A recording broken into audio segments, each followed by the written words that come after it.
Bismillahirrahmanirrahim. Assalamualaikum warahmatullahi wabarakatuh.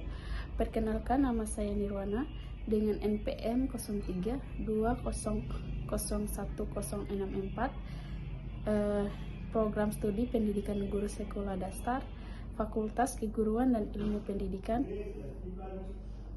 Universitas Muhammadiyah Buton.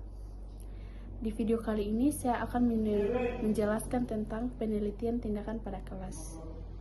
Langsung saja. Penelitian tindakan kelas.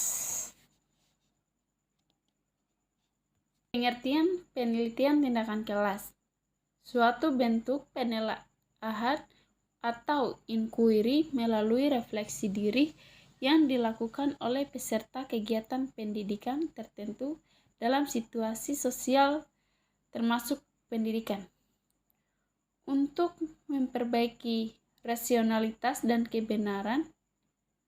Pertama, harus adanya praktik-praktik sosial atau kependidikan yang mereka lakukan sendiri.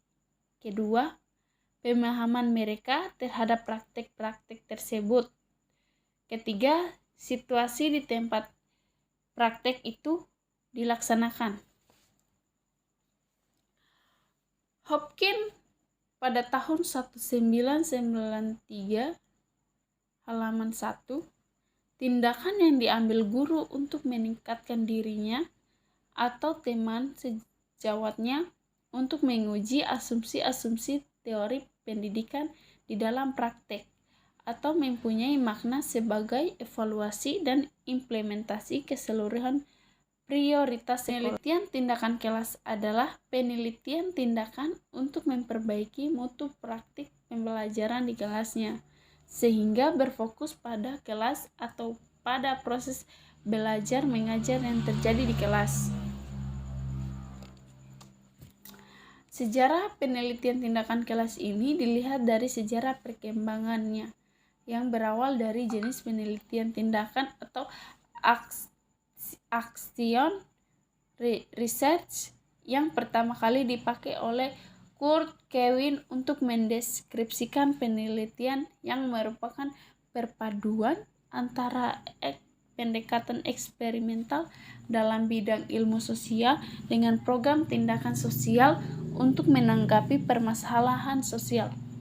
Dalam proses perkembangan selanjutnya, pada tahun 1952 sampai 1953, Stephen Corey memakai model ini untuk tindakan dalam dunia pendidikan, yang menurutnya bahwa dengan menggunakan PTK, perubahan dapat dilaksanakan dan dirasakan.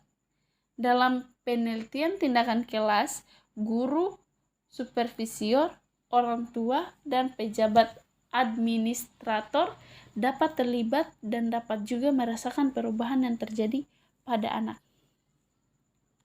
Setelah itu tercatat ada beberapa proyek yang terkait dengan PTK, diantaranya Chown Childs Humanities Curriculum Project atau HCP pada tahun 1967 sampai 1972 di Inggris. Ford Teaching Projects tahun 1972 sampai 1975 dipimpin oleh John Elliot dan Clint Adelman. Classroom Action Research tahun 1976 berpusat di Institut Cambridge. PTK versus penelitian lain. Untuk dalam aspek masalah, PTK memiliki hasil amatan sendiri, sedangkan penelitian lain memiliki hasil amatan pihak lain. Konvensional disebut konvensional. Bagian tujuan PTK memiliki perbaikan peningkatan praktik, sedangkan di penelitian lain atau konvensional dia uji hipotesis, generalisasi, eksplanasi. Ketiga, aspek manfaat. Untuk PTK langsung dapat dinikmati, sedangkan konvensional tidak langsung atau memiliki saran juga. Untuk aspek teori, PTK sebagai dasar pemilihan aksi, sedangkan penelitian lain atau konvensional sebagai dasar hipotesis. Untuk aspek metode, PTK memiliki langkah kerja cenderung siklik, analisis saat berproses, sedangkan konvensional langkah cenderung linier, analisis setelah data terkumpul.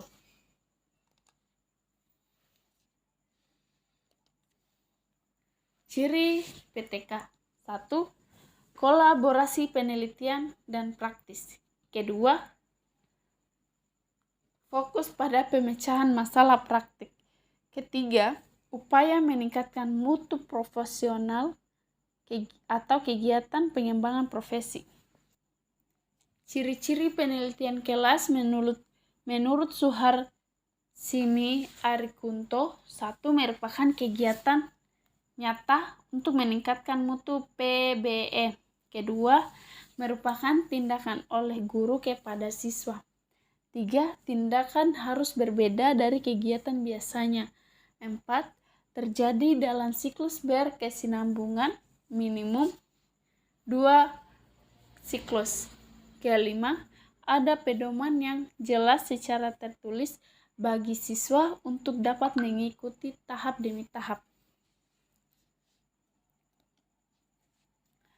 Keenam, ada unjuk kerja siswa sesuai pedoman tertulis dari guru.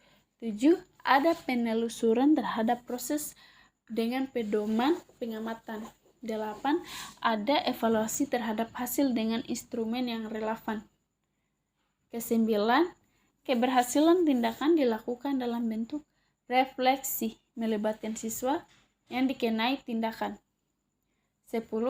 Hasil refleksi harus terlihat dalam perencanaan siklus berikutnya.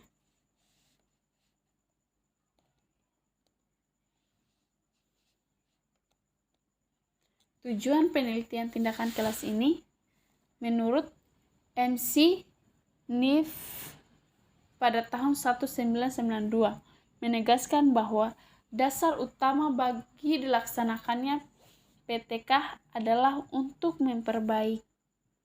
perbaikan proses pembelajaran. Tujuan itu dapat dicapai dengan melakukan refleksi untuk mendiagnosis keadaan, kemudian mencoba secara sistematis berbagai tindakan alternatif dalam pemecahan permasalahan pembelajaran di kelas atau implementasi program sekolah yang tengah dirasakan itu. Board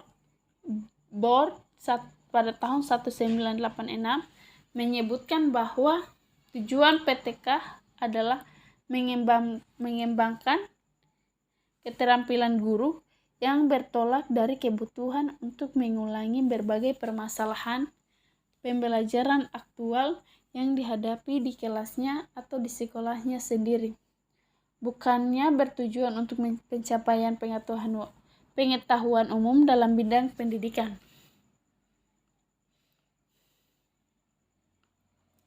Kesimpulannya yaitu tujuan PTK adalah untuk memperbaiki atau meningkatkan praktik pembelajaran secara berkesinambungan, layanan profesional, pengembangan keterampilan guru, dan menumbuhkan kebudayaan penelitian bagi guru. Baik, itu tadi penjelasan dari saya. Jika ada yang kurang dipahami, mohon untuk bertanya melalui kolom komentar. Jangan lupa like, comment, and subscribe video ini. Sekian dari saya. Assalamualaikum warahmatullahi wabarakatuh.